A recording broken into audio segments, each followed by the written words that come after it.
বৰক্ষেত্ৰীৰ চৰাঞ্চলত দিবানৈশ volleyball প্ৰতিযোগিতা। নিশা volleyball খেল উপভোগ কৰিবলৈ অসংখ্য দৰ্শকৰ সমাগম। বৰক্ষেত্ৰীৰ চৰাঞ্চলত এখন দিবানৈশ ভলীবল প্ৰতিযোগিতা অনুষ্ঠিত হয়। চৰাঞ্চলৰ ভাংনামাৰীৰ সৈয়দ আলী চৰত দিবানৈশ ভলীবল প্ৰতিযোগিতাখন অনুষ্ঠিত হয়। ভাংনামাৰী গাঁও পঞ্চায়তৰ প্ৰাক্তন উপসভাপতি মৰহম নিজামুদ্দিনৰ শৰণত অনুষ্ঠিত হোৱা ভলীবল প্ৰতিযোগিতাখনত বিভিন্ন প্ৰান্তৰ মুঠ 16টা দলে অংশগ্ৰহণ কৰে।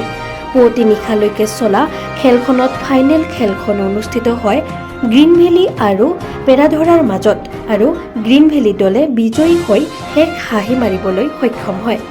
পেৰাধৰা দলে ৰানাৰ্ছ আপৰ খিতাপ দখল কৰে। বিজয়ী গ্ৰীণ ভেলীক প্ৰথম পুৰস্কাৰ 8,000 টকা আৰু ট্ৰফি এটা, দ্বিতীয় ৰানাৰ্ছ আপ পেৰাধৰাক 5,000 টকা আৰু ট্ৰফি এটা প্ৰদান কৰে। নিশা ভলীবল খেল উপভোগ কৰিবলৈ অঞ্চলটোৰ অসংখ্য দৰ্শকৰ সমাগম হয়। দৰ্শকসকলে আনন্দ উল্লাহেৰে ভলীবল প্ৰতিযোগিতাখনৰ খেলসমূহ উপভোগ কৰে।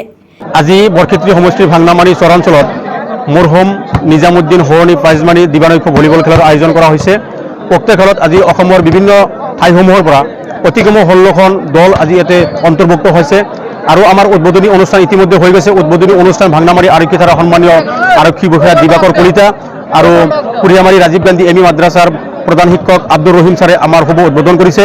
তাৰ পিছত ইতিমধ্যে দুখন খেলা হৈ গ'ল আৰু আমাৰ সতীৰ্থসকলে এই খেলাত আজি 5-6 দিনৰ পৰা হয়তো কষ্ট কৰি আছে।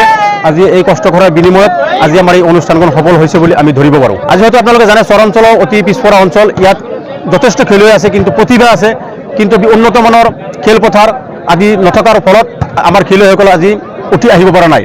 আজি এই খেলখনত আমি প্ৰাইজ মানি হিচাপে প্ৰথম পুৰস্কাৰ 8,000 টকা ৰাখিছোঁ, লগতে ট্ৰফি, আৰু দ্বিতীয় পুৰস্কাৰ 5,000 টকা লগতে ট্ৰফি, আৰু প্ৰথম পুৰস্কাৰটো আমাৰ মৰহম নিজামুদ্দিনৰ ল'ৰা ৰফিক আলীয়ে আজি দাতা হৈছে, আৰু ছেকেণ্ড প্ৰাইজ মই নিজে দিছোঁ, আৰু আমাৰ সতীৰ্থ man of the tournament Aminul ইছলামে দিছে, আৰু মেন অফ দ্য মেটচ আমাৰ আনোৱাৰ হুছেইনে দিছে, আৰু আমাৰ ৰাকিবুল হুছেইন আদি কৰি বিভিন্ন লোকসকলে আমাৰ এই অনুষ্ঠানত সহায় সহযোগিতা কৰিছে।